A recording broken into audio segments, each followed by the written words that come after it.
Hello everyone, welcome back to my YouTube channel.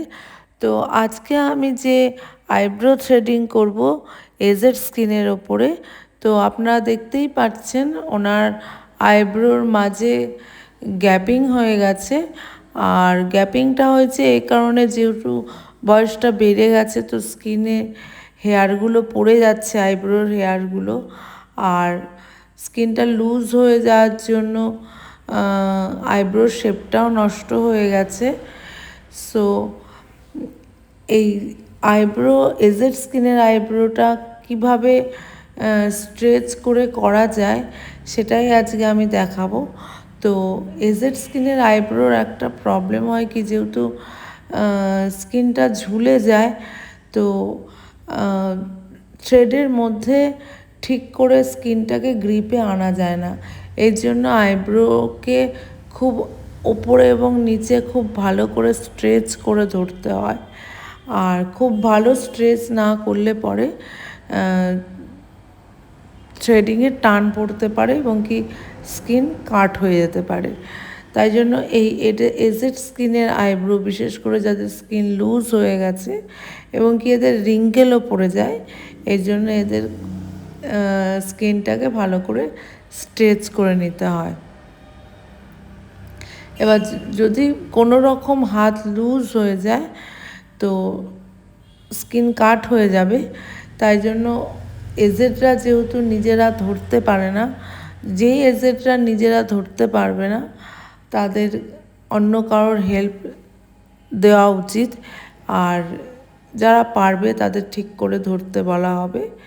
তো ভিডিওটা শেষ অবধি দেখুন, এবং কি যদি ভিডিওটা ভালো লেগে থাকে তো অবশ্যই একটা সাবস্ক্রাইব করবেন, যাতে আমার নেক্সট ভিডিওটা আসার সাথে সাথেই আপনাদের একটা নোটিশ চলে আসে।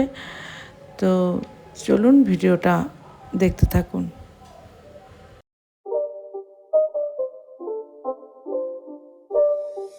It's not a game, it's a rich thing.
It's not a game, it's a rich thing.